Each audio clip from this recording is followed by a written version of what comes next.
as you look at the national security structure today, what advice, and given all the variety of issues they face, what advice would you give to the president and the national security staff today in order to get a strategic focus in what they are dealing with day to day? Well, first of all, I would apply the procedures that I outlined a minute ago. And then you have to go to each one of these places and analyze. Let's take Iran, just to take an example. Okay, if you're describing Iran to yourself realistically, what do you say? You say, first of all, Iran is probably the leading state sponsor of terrorism, and has been from day one when they took our embassy people hostage.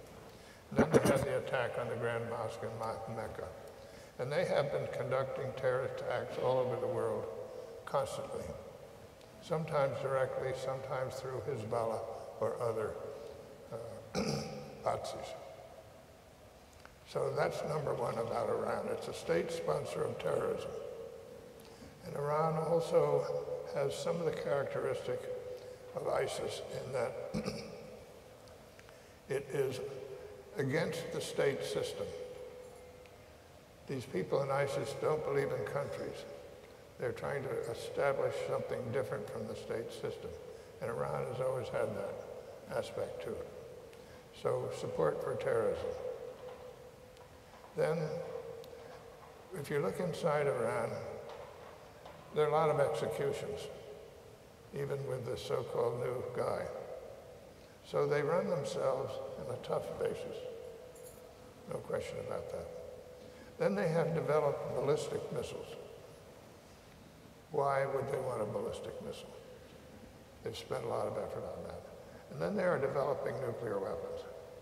There is no other explanation possible for the huge investment they've made in talent and funds to develop this nuclear infrastructure they've got. There's no other way of explaining it. So that's the reality. You have to confront that reality.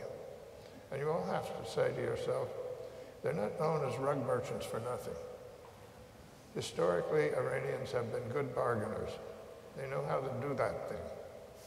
So watch out. Personally, I think we gave away half the store when we started the negotiations, because the UN resolution after resolution and our policy for a long time has always been to make a sharp distinction between access to technology for a nuclear power plant and access to technology about enrichment. And in the negotiations, we gave away enrichment. When they say we've given them the right to enrich, they're right in the way we've done. So that was a big part of our bargaining power. It's gone. So we have a tough deal ahead of us to get any kind of a respectable deal with Iran. And we keep kicking the can down the road. Time is not on our side, it's on their side, because the sanctions are eroding. And I read about how we're going to snap them right back. You must be out of your mind. If you've ever dealt with the sanctions. You know how hard it is to persuade people who have a profitable business somewhere to cut it off. It's very hard. So by kicking the can down the road, they're gaining time. Pretty soon they may pick up the can and go home. So that's Iran. And it's a tough issue.